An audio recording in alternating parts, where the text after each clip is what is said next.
بسم اللہ الرحمن الرحیم۔ السلام علیکم معزز طلباء کرام، آپ سب کیسے ہیں؟ آج ہم نور الانوار کے سبق نمبر 275 کو پڑھیں گے۔ آج کے ہمارے سبق کا عنوان ہے امام شافعی کا مذہب۔ آج کے ہمارے سبق کی عبارت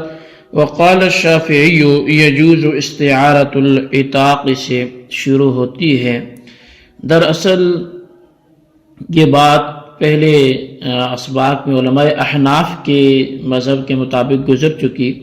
کہ سبب کا استعارہ حکم کے لیے جائز ہے، یعنی سبب کا استعارہ مسبب کے لیے جائز ہے، لیکن مسبب کا استعارہ وہ سبب کے لیے جائز نہیں ہے۔ اور مثال بھی بیان کر لی گئی تھی کہ الفاظ عتاق جو زوال ملک رقبہ کے لیے موضوع ہیں، ان کو طلاق جو کہ زوال ملک متع کے لیے موضوع ہے کے لیے مستعار لیا جا سکتا ہے، لیکن الفاظ طلاق کو عتاق کے لیے مستعار نہیں لیا جا سکتا۔ اب یہ احناف کے مذہب کو بیان کیا گیا تھا، جبکہ امام شافعی علیہ رحمہ کے اس بارے میں کیا نظریہ ہے اس کا کوئی ذکر نہیں ہوا تھا۔ تو آج کے وقال الشافعی سے امام شافعی کا نظریہ بیان ہوگا۔ آئیے ہم سب سے پہلے عبارت پڑھ کے اس کا ترجمہ کرتے ہیں، اس کے بعد پھر وضاحت کی طرف بڑھتے ہیں۔ مصنف علیہ رحمہ لکھتے ہیں وقال الشافعی یجوز استعارۃ العتاق للطلاق وبالعکس، اور امام شافعی علیہ رحمہ نے فرمایا کہ عتاق کا استعارہ طلاق کے لیے اور طلاق کا استعارہ عتاق کے لیے دونوں جائز ہیں۔ لأن كل منهما يبتني على السراية واللزوم فيدخلان في الاتصال المعنوي، اس لیے کہ ان دونوں میں سے ہر ایک سرایت اور لزوم پر مبنی ہے، لہذا یہ دونوں معنوی اتصال میں داخل ہوں گے۔ وَنَحْنُ نَقُولُ الطَّلَاقُ مَوْضُوعٌ لِرَفْعِ الْقَيْدِ وَالْعِتَاقُ مَوْضُوعٌ لِإِثْبَاتِ الْقُوَّةِ فَلَا يَتَشَابَهَانِ أَصْلًا، اور ہم احناف یہ کہتے ہیں کہ طلاق رفع قید کے لیے موضوع ہے اور عتاق اثباتی قوت کے لیے موضوع ہے، پس یہ دونوں سرے سے باہم متشابہ نہیں ہوں گے۔ جی طلبہ کرام، یہ ہمارے آج کے سبق کی عبارت اور اس کا ترجمہ تھا۔ اب آئیے اس کی وضاحت کی طرف بڑھتے ہیں۔ جیسا کہ میں نے کچھ تعلق بیان کر لیا تھا، تو احناف کا مذہب چونکہ ہم نے پڑھا ہے، اب ہم امام شافعی علیہ رحمہ کے حوالے سے سنتے ہیں۔ حضرت امام شافعی رحمۃ اللہ تعالی علیہ نے فرمایا کہ عتاق کا استعارہ طلاق کے لیے اور طلاق کا استعارہ عتاق کے لیے یہ جائز ہے، یعنی الفاظ عتاق بول کر طلاق مراد لیا جا سکتا ہے اور الفاظ طلاق بول کر عتاق مراد لیا جا سکتا ہے۔ اور دلیل یہ ہے کہ ان دونوں کے درمیان اتصال معنوی موجود ہے، وہ اس طور پر کہ ان دونوں میں سے ہر ایک از قبیلہ اسقاط ہے، یعنی عتاق کے ذریعے ملک رقبہ کا اسقاط ہوتا ہے اور طلاق کے ذریعے ملک متع کا اسقاط ہوتا ہے۔ بہرحال دونوں کے ذریعے اسقاط ہوتا ہے اور دونوں کی بنیاد سرایت اور لزوم پر ہے۔ سرایت کا مطلب یہ ہے کہ بعض شے میں حکم ثابت ہونے کی وجہ سے کل شے میں حکم ثابت ہو جاتا ہے۔ مثال کے طور پر اگر کسی نے اپنی بیوی سے کہا وجہ کی طالقن، کہ تیرے چہرے کو طلاق ہے، تو یہ طلاق جس کو بیوی کے ایک حصہ یعنی چہرے میں ثابت کیا گیا ہے، بیوی کے کل میں سرایت کر جائے گی اور کل پر طلاق واقع ہوگی۔ اسی طرح اگر غلام سے کہا کہ وجہ کی حر، کہ تیرا چہرہ آزاد ہے، تو یہ آزادی جس کو غلام کے ایک حصہ یعنی چہرے میں ثابت کیا گیا ہے، یہ پورے غلام میں ثابت ہو جائے گی اور پورے غلام پر آزادی واقع ہو جائے گی۔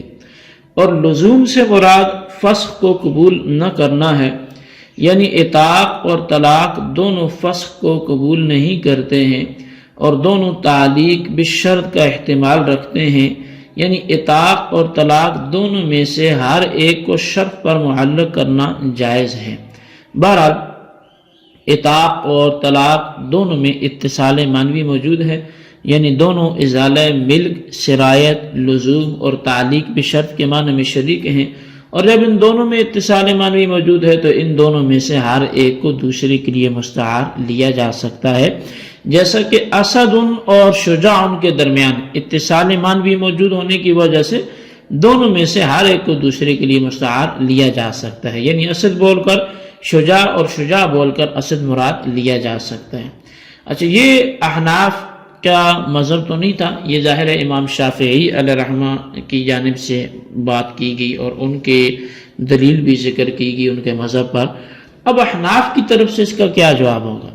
تو احناف کی طرف سے اس کا جواب یہ ہے کہ طلاق اور اطاق کے درمیان معنوی اتصال موجود نہیں ہے، کیونکہ طلاق قید نکاحی کو ختم کرنے کے لیے وضع کی گئی ہے، یعنی نکاح کی وجہ سے عورت پر کچھ قیود اور پابندیاں عائد ہو جاتی ہیں، مثلا بغیر شوہر کی اجازت کے گھر سے باہر نکلنے پر پابندی لگ جاتی ہے، اسی طرح دوسرے کسی مرد کے ساتھ نکاح نہیں کر سکتی۔ بس طلاق کے ذریعے ان قیودات کو ختم کر دیا جاتا ہے، ان قیود کو ختم کر دیا جاتا ہے، اور اطاق کو وہ ثابت کرنے کے لیے وضع کیا گیا ہے، یعنی غلام کے اندر حکماً ضعف ہوتا ہے اس طور پر کہ وہ دوسرے کا مملوک ہوتا ہے، اس کے لیے اپنی ذات پر بھی کسی طرح کی قدرت نہیں ہوتی، حتیٰ کہ وہ بغیر مولا کی اجازت کے اپنے نکاح تک کا مجاز نہیں ہوتا اور نہ ہی اس کے کسی تصرف کا شرعاً اعتبار ہوتا ہے، لیکن جب اس کو آزاد کر دیا جاتا ہے تو وہ مالک ہو جاتا ہے، مملوک نہیں ہوتا، اور مذکورہ تمام تصرفات کا شرعاً وہ مجاز بھی ہو جاتا ہے۔ بس اطاق کے ذریعے اس قوت کو ثابت کر دیا گیا جو قوت اطاق سے پہلے ثابت نہیں تھی۔ بہرحال جب طلاق جو ہے وہ قید نکاحی کو ختم کرنے کے لیے موضوع اور اطاق اس بات قوت کے لیے موضوع ہے، تو ان دونوں کے درمیان کسی معنی میں اشتراک اور تشابہ نہیں ہوگا، اور جب یہ دونوں باہم متشابہ اور کسی معنی میں مشترک نہیں ہیں تو ان کے درمیان معنوی اتصال موجود نہیں ہے، تو ان دونوں میں سے ہر ایک کو دوسرے کے لیے مستعار لینے پر استدلال کرنا بھی درست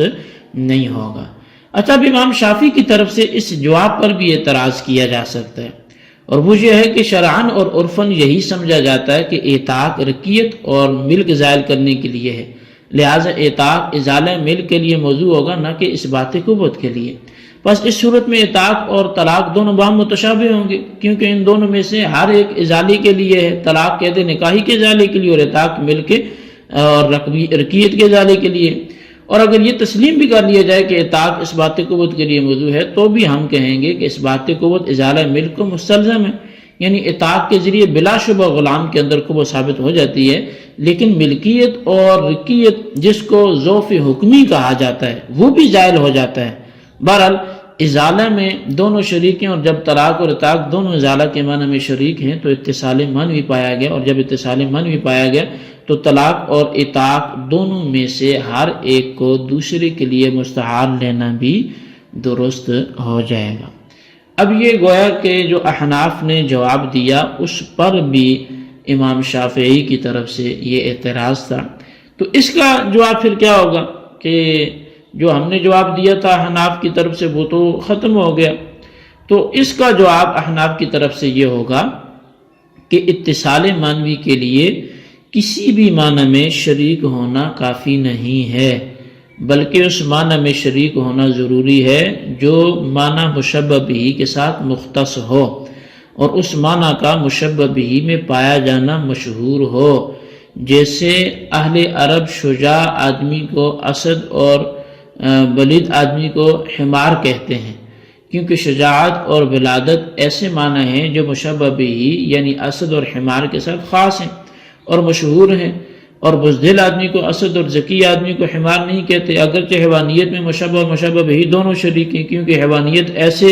معنی نہیں ہے جو مشبہ بہ کے ساتھ خاص ہوں اور مشہور ہوں۔ اسی طرح طلاق اور اطاق دونوں اگرچہ ازالہ کے معنی میں شریک ہیں، لیکن یہ معنی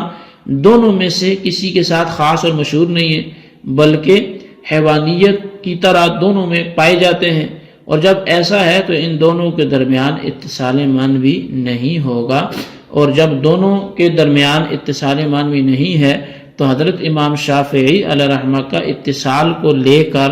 طلاق اور اطاق دونوں میں سے ہر ایک کو دوسرے کے لیے مساعد لینے پر استدلال کرنا بھی درست نہیں ہوگا۔ تو اس جواب کا حاصل یہی ہوگا کہ اتصال معنوی کے لیے کسی بھی معنی میں شریک ہونا کافی نہیں ہے، یعنی کسی کو یہ اگر ہر معنی میں شریک ہو جانا کسی ایک میں بھی کافی نہیں ہے، بلکہ اس معنی میں شریک ہونا ضروری ہوگا جو معنی مشبہ بہ کے ساتھ مختص ہو اور اس معنی کا مشبہ بہ میں پایا جانا مشہور ہو۔ جی طلبہ کرام، یہ ہمارے آج کے سبق کی عبارت ترجمہ اس کی وضاحت تھی۔ آج کے سبق کو اچھی طرح سمجھیں، اس کے خلاصے کو لکھیں، بالخصوص ان سوالات کے جوابات دیں۔ سوال نمبر 1 یہ ہے کہ امام شافعی کا سبب کا استعارہ حکم کے لیے اور سبب کا حکم کا استعارہ سبب کے لیے اس حوالے سے کیا نظریہ ہے، وہ تحریر کریں۔ اور سوال نمبر 2 یہ ہے کہ امام شافعی کا جواب بھی تحریر کریں۔ اللہ تبارک و تعالیٰ سے دعا جو کچھ ہم نے پڑھا سنوں سے یاد رکھنے کی توفیق نصیب فرمائے، آمین بجاہ النبی الامین صلی اللہ علیہ وسلم۔